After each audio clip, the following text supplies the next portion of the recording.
Hello dear students, welcome you once again on my YouTube channel English Tycoon. Dear students, this is part 2 of Hindi to English spoken English.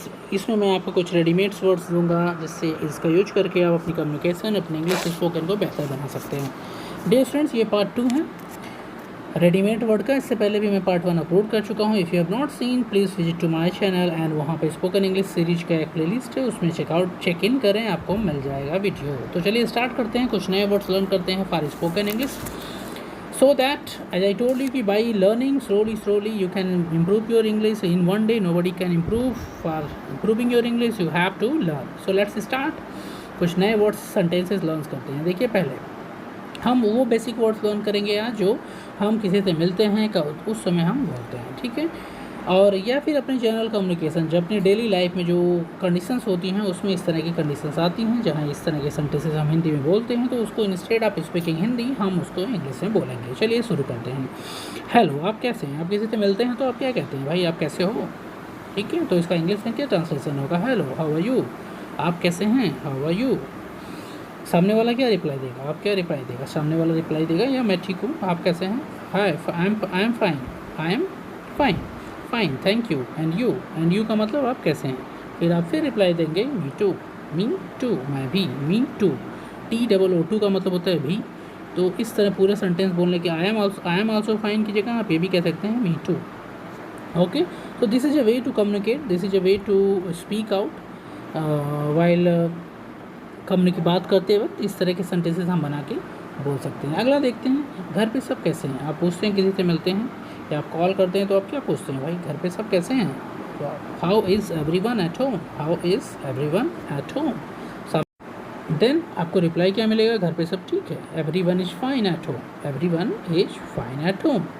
तो ये तरीका है एक communication को start करने का, communication को बिगैन करने का और कम्युनिकेट करने का। In this way, following these thing, learning these sentences, आप अपनी कम्युनिकेशन को स्लोली बेटर बना सकते हैं। चलिए कुछ और देखते हैं। नया क्या? आप पूछते हैं ना आज क्या कुछ नया है, कोई नई न्यूज़। तो what is new, what is new. अब आजकल हम व्हाट्सअप भी बोलते हैं, जैसे कुछ नई क्या बात है, व्हाट्सअप मतलब कुछ नई बात है क्या।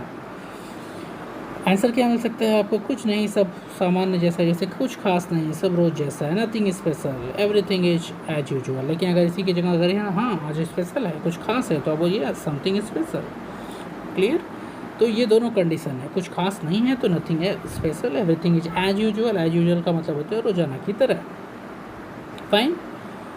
नेक्स्ट देखते हैं, तुम कैसे, तुम मुझे कैसे जानते हो। हाउ डू यू नो मी। आप किसी से मिलते हैं, वो आपसे इंटरेक्ट करने लगता है, आप उसको नहीं पहचान रहे, वो आपको पहचान रहा है, सामने वाला। Then you can ask him how do you know me, तुम मुझे कैसे जानते हो। उसको और क्या रिप्लाई देगा? मैं तुमसे पहले मिल चुका हूँ या मैं आपसे कहीं मिला हूँ, इस तरह का रिप्लाई देगा। तो I have met you already. Clear. या वो कुछ ऐसा भी बोल सकता है कि I am cousin of your any relative, कुछ ऐसे बोल सकता है। तो इस तरह की रिप्लाई आपको मिल सकती है, ठीक है। मैं तुमसे पहले मिल चुका हूँ, I have met you already. Clear. So next sentence देखिए, आप कहाँ रहते हो। ये तो बहुत ही कॉमन है, where do you live, where do you live. आप कहाँ रहते हो, सामने वाला क्या रिप्लाई देगा? किसी स्थान का नाम, जगह बताएगा कि भाई मैं यहाँ रहता हूँ। फॉर एग्जांपल, मैं गांधीनगर में रहता हूँ, आई लिव इन गांधीनगर। आप कुछ भी बोल सकते हैं, I live in Kolkata, I live in Mumbai, I live in Lucknow, Allahabad, whatsoever. अपनी लोकेशन को आप बताएंगे कि आप कहाँ रहते हैं।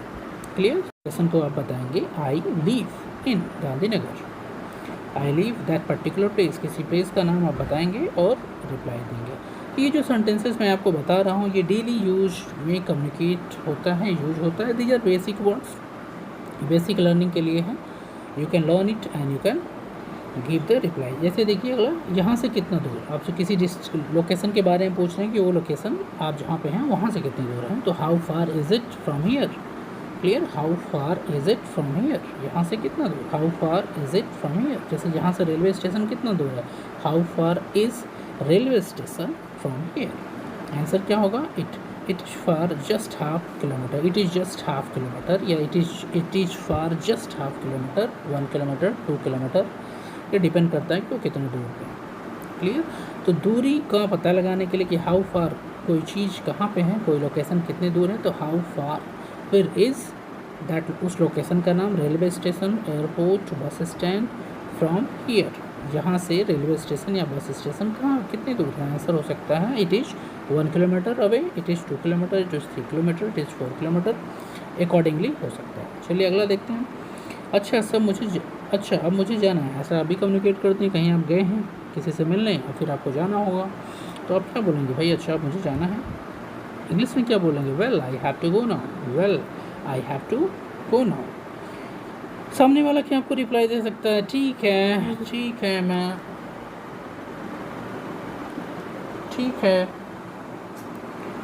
मैं भी जल्दी में हूँ। सामने वाले को भी कहीं जाना है तो बोलेगा yes okay fine I am also in hurry, means मुझे भी कहीं जाना है, you also go, I am also going. So this is our general communication which we use in our. सो इस तरह के सेंटेंसेस हम अपने डेली कम्युनिकेशन में यूज करते हैं और ये कॉमन है, इस तरह की स्थिति सबके साथ किसी के भी साथ जनरेट हो सकती है। और in that condition you are suppose to speak this word. ठीक है भाई, आप किसी से कहीं जाना है, आप कहीं पहुँचे, फिर वहाँ से आपको जाना, तो आप यही बोलेंगे ना यार अब मुझे जाना है, ठीक है मैं जा रहा हूँ। तो same thing, I have to go now, I am going now. ठीक है, या आप क्या कहेंगे? मुझे जाने दो, लेट मी गो नाउ। अगर कोई रोक रहा है, भाई रुकिए मत जाइए, 1 घंटे और रुक जाइए, 2 दिन और रुक जाइए, तो आपको बोले नहीं नो मुझे जाने दीजिए, लेट मी गो। ठीक है, तो लेट का प्रयोग है, that I will make you another video, let का यूज मैं आपको सिखा दूंगा। अभी फ़िलहाल के लिए आप इसको देखें कि ये कैसे जनरेट हो रहा है, कैसे क्रिएट हो रहा है और कैसे ट्रांसलेट हो रहा है, and how we can use it in our spoken English. Okay, I hope कि आपको समझ में आ रहा हूँ मैं क्या आपको बताना चाह रहा हूँ। These are set word, these are readymade word, जिसको आप डायरेक्टली यूज कर सकते हैं। For this you don't have to learn any rule and regulation. ठीक है, चलिए सच में आपसे मिलकर अच्छा लगा। आप किसी से मिलते हैं, यू फील बेटर, तो आप क्या कहते हैं? आपसे मिलकर अच्छा लगा। ठीक है, तो really good to see you, really good to meet you. ठीक है, really good to meet you या फिर नाइस टू मीट यू। आपसे मिलकर अच्छा लगा, nice to meet you. Clear? सामने वाला क्या बोलेगा? थैंक यू भाई। ठीक है, अपना ख्याल रखिएगा। ठीक है, क्लियर? जब आप कहीं किसी से मिलते हैं फिर डिपार्चर करते हैं तो आपको बोलते हैं आपसे मिलकर अच्छा लगा, तो nice to meet you, good to see you. सामने वाला बोलेगा थैंक यू भाई, उसको बोल रहे हैं कि आपसे मिलकर अच्छा लगा, तो आपको बोलेगा ही thank you, nice to meet you. अब कुछ हम लॉन्ग सेंटेंसेस देखेंगे। ठीक है, सम मोर सेंटेंसेस यहाँ पे हम देखेंगे लॉन्ग, और उनको कैसे जनरेट करते हैं, कैसे कम्युनिकेट करते हैं, उनको ट्रांसलेट करना हम सीखेंगे एंड उनको अपने कम्युनिकेशन में यूज करना भी सीखेंगे। डियर स्टूडेंट्स, आई होप कि आपको समझ में आ रही होगी सारी बातें जो मैं आपको बताने की कोशिश कर रहा हूँ। My target is just to make you learn, my target is just to help you to learn and to make you to overcome from your nervous and to make you to get confidence, ताकि आपको confidence आए और आप बोलिए। देखिए कभी ऐसी भी कंडीशन आती है मैं संतुष्ट हूँ, I am satisfied, I am satisfied. वह आश्चर्यचकित है, he was surprised, he was surprised. अब यहाँ पे एक हो सकता है आपके दिमाग में एक डाउट आ रहा हो कि एम के साथ सेटिस्फाइड थर्ड फॉर्म कैसे आ रही है, वॉच के साथ थर्ड फॉर्म कैसे आ रही है। This is passive voice, I will be teaching you later. अभी आप सीधा समझ ले भाई कि यहाँ पे ये पैसिव वॉइस है, वह आश्चर्यचकित है, तो ही वॉज सरप्राइज्ड, मतलब उसको किसी और ने सरप्राइज किया। तो पैसिव वॉइस में हम हमेशा वो आपकी थर्ड फॉर्म यूज करते हैं। I will be making video on this also. Fine. तुम घबराए हुए क्यों हो? Why are you afraid, why are you afraid. यह अंगूठी सोने की बनी है, this ring is made of gold.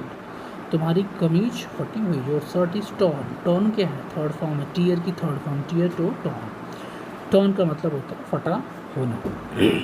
I hope dear students you are getting this thing जो मैं आपको बताने को। अगला देखिए, यह आम सड़ा हुआ है। सड़ा होना को इंग्लिश में कहते हैं रॉटन, ROTTEN, रॉटन। This mango is रॉटन। अगर कोई सब्जी सड़ी हुई तो दिस वेजिटेबल इज रॉटन। कोई खाना सड़ा हुआ तो दिस फूड इज रॉटन। कुर्सी टूटी हुई, द चेयर इज ब्रोकन। हम दोबारा फंस गए, वी आर ट्रैप्ड अगेन। अगर मैं गलत नहीं हूँ तो तुम सानिया हो। If I am not mistaken you are Sania, means किसी को पहचानने की बात हो रही है। अगर आप किसी को पहचान रहे हैं, सामने वाला आपको रिकॉग्नाइज नहीं कर रहा है, तो वहाँ पे आप कह सकते हैं if I am not wrong, if I am not mistaken you are Sania, you are Amit, you are Rohit, you are Rachna, whatever name, जो भी उस सामने वाले का नाम है उसको आप लेकर आप बोल सकते हैं उससे, ताकि आप कम्युनिकेट कर सकें, ताकि वो भी आपको पहचान सके अगर वो आपको जानता है तो दीज आर द वर्ड्स जो हम यूज कर सकते हैं अपने daily communication. These word will help you to improve your communication and make it better slowly. देखिए कुछ नहीं आने से अच्छा है कि हमें कुछ आए. If you don't know anything about English तो if you are learning these thing तो these thing will also help you more. उसके बाद स्लोली आप लर्न कर लेंगे बहुत सारी चीज़ें. Because in one day nothing is possible. You have to learn daily basis. Okay चलिए अब कुछ और सेंटेंसेस देखते हैं. Some let's learn some long sentences. अब हम कुछ लंबे सेंटेंस को देखेंगे कि उनकी फॉर्मेशन कैसी होती है और कैसे उनको क्रिएट किया जाता है. देखिए पहला क्या है, क्या तुम अपने माँ बाप से भी ऐसे ही बात करते हो. अब इस बात को आपको कैसे इंग्लिश में कम्युनिकेट करेंगे, कैसे इंग्लिश में बोलेंगे. Do you talk like this to your parents as well. Do you, क्या तुम अपने माता पिता माँ बाप से भी ऐसे ही बात करते हो. Do you talk like this to your parents as well. मतलब भी, एज वेल मतलब भी, मतलब बाकी लोगों से जिस तरह तुम बात करते हो क्या तुम उसी तरह अपने पेरेंट्स से भी बात करते हो. ठीक है. Do you talk like this to your parents as well? Clear? I hope that आपको समझ में आ रहा होगा what I'm trying to tell you. Clear? This is a little big, little long sentence. Clear? And this is a sentence of present indefinite tense और ये question word है. ये क्वेश्चन वर्ड सेंटेंस है. So let's move to the other sentence. आगे की तरफ बढ़ते हैं और देखते हैं कुछ और सेंटेंसेस. देखिए उसका अपहरण तो नहीं हो गया. उसका अपहरण तो नहीं हो गया. ये क्या कौन सा सेंटेंस है. अब देखो he hasn't been kidnapped. Has he. अब यहाँ पे देखिए क्वेश्चन टैग को यूज कर दिया. लास्ट में हैज ही लगा दिया, फिर फ्रंट में ये क्वेश्चन टैग है. क्वेश्चन टैग क्या होता है, कैसे उसकी फॉर्मेशन होती है, इस thing I will tell you in my other video. यहाँ पे बस ऐसा याद रखिए, जब किसी पॉजिटिव सेंटेंस के बाद क्वेश्चन टैग में पॉजिटिव सेंटेंस के बाद नेगेटिव सेंटेंस आ जाता है और नेगेटिव सेंटेंस के बाद पॉजिटिव. तो पहला सेंटेंस यहाँ पे क्या है, ही हैजंट बीन किडनैप्ड. यह एक नेगेटिव सेंटेंस है तो क्वेश्चन टैग हमने क्या रखा है, हैज ही. खराटे तो नहीं लेते हो ना. You don't snore do you.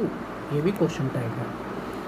Means confirm. Question tag का प्रयोग कन्फर्मेशन के लिए यूज करते हैं, एम्फेसिस के लिए भी प्रयोग करते हैं. जैसे क्या आपने खाना खाया, have you eaten food, haven't you. क्या नहीं, क्या आपने खाना खाया, क्या नहीं. तो ये question tag use for emphasis. मुझे कपड़े तो बदलने देते. You could have let me change my dress. मेरे हाथ जो लगा मैंने ले आया. I took everything I could get my hand on. तो इस तरह के सेंटेंसेस भी हम यूज करते हैं कम्युनिकेशन में वाइल स्पीकिंग इंग्लिश. आप ये सारे सेंटेंसेस को एक दो बार प्रैक्टिस करें, इसको यूज करें और कम्युनिकेशन में while you are communicating, while you are talking, you should use this words. ये आपको हेल्प करेंगे आपको इंग्लिश को बेहतर बनाने में. और ये एक यूनिक तरीका है, एक यूनिक वे है जिसको हम अडॉप्ट कर सकते हैं. Yes, by using this sentences you cannot able to speak long sentences, but yes जहाँ आप कुछ नहीं बोल पा रहे हैं वहाँ पे आप कुछ तो बोलना शुरू कर देंगे. तो I think nothing is better than something. उसके बाद you need to learn. So after that you have to learn some theoretical things, theory of the tense, और वो उससे आप लॉन्ग सेंटेंसेस की फॉर्मेशन करना शुरू कर देंगे. देखिए अगला सेंटेंस, बदले में मुझे क्या मिला, धोखा.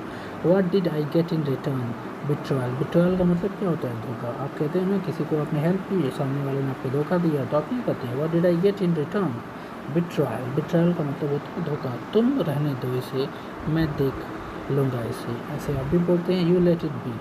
तुम रहने दो, you let it be, I will handle this. जैसे कभी सपोज करो प्रॉब्लम है, कोई आपसे कहता है कि चलो को मैं कर देता हूँ, मैं आपकी हेल्प कर देता हूँ, तो आप क्या बोलते हो, no you leave it, you leave it, you let it be, you leave it, you let it be, I will do. ठीक है. यह चूतियापा है, यह नॉनसेंस. इस चूतियापा की जगह आप कह सकते हैं यह बेवकूफ़ी है. This is nonsense, this is nonsense. पूछना गुनाह है क्या, is it a crime to ask. Suppose करो आप किसी से कुछ इन्वेस्टिगेट कर रहे हो और आपको डाउट रहा है, तो आप कह सकते हैं is it a crime to ask, is it a crime to ask. बाद में क्यों, वाई लेटर. बाद में क्यों, वाई लेटर. मीन्स कोई काम आप करना चाहते हो और कोई कह रहा नहीं बाद में करो, तो आप कह सकते हो वाई लेटर. क्यों बाद में करें भाई, इसको तुरंत करना है, तो वाई लेटर, बाद में क्यों. सो दीज आर, ये सारे स्मॉल सेंटेंस आपको हेल्प करेंगे अपनी कम्युनिकेशन को बेहतर बनाने में. आप इसको ज़रूर लर्न करें और इसको यूज करें. केवल लर्न ही ना करें, इसको यूज भी करें अपनी कम्युनिकेशन में. It will surely help you to better your English slowly. Clear. Dear students, I hope कि आपको समझ में आ रहा होगा मेरी intention behind this video, that these are the readymade word, या एक यूनिक तरीका है लर्न करने का। और जब हम कम्युनिकेट करते हैं तो ये वर्ड्स वैसे ही आते हैं जैसे लिखे हुए हैं, जैसे बाद में क्यों, वाई, ले। तो पहले कुछ और वर्ड्स देखते हैं। देखो, कभी कभी आप ऐसे क्वेश्चन भी कर सकते हैं, काफ़ी का कितना, वैसे कोई सामान आपने परचेज तो उसका प्राइस आपको पूछना है, तो how much for the coffee, pen का कितना प्राइस है, जैसे how much for the pen, sugar का कितना प्राइस है, how much for the tea, या what is the cost of, ऐसे ही पूछ सकते हैं what is the cost of tea, coffee, pen. ठीक, शर्माओ मत, थोड़ा और लो, पेट भर कर खाओ, don't be shy, have some more, eat your fill, eat your fill. इस तरह की कंडीशन भी होती है जब आपके घर कोई गेस्ट आता है या आपका कोई फ्रेंड आता है, ही इज़ नॉट ईटिंग, तो आप क्या कहते हैं, भाई शर्माओ मत, थोड़ा और ले लो, ठीक है, पेट भर के खाओ, don't be shy, have some more, eat your fill, eat your fill means आप जितना खा सकते हो उतना खाओ, पेट भर कर खाओ का मतलब eat your fill. Clear?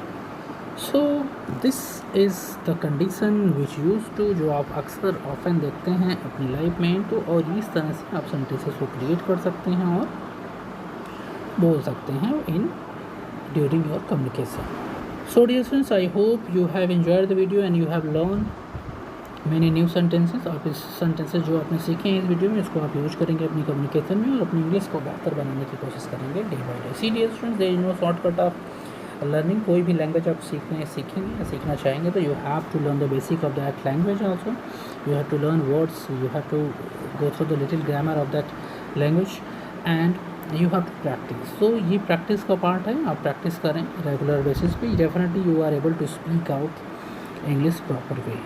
Yes, it will take time and it depend on you that कि आप कैसे किस तरीके से प्रिपेयर करें। आप अगर स्पीडी और रेगुलर बेसिस पे प्रिपेयर करेंगे तो आप बहुत ही जल्दी सीख जाएंगे। अगर आप रेगुलर बेसिस पे नहीं प्रैक्टिस करेंगे तो it will take time. English spoken के लिए आपको 3 थिंग्स जो सबसे इम्पोर्टेंट है वो है वोकैब्स, सेकंड थिंग है ग्रामर, थर्ड थिंग है प्रैक्टिस और equal to spoken English. So I hope आप ये तीनों करेंगे और प्रिपेयर करेंगे। So that's all in today's video, dear students. See you in my next video. Good luck. अगर आपने मेरे चैनल को अभी तक सब्सक्राइब नहीं किया है तो please subscribe my channel and press the bell icon, ताकि आपको मेरे सारे लेटेस्ट वीडियो की नोटिफिकेशन सबसे पहले मिले।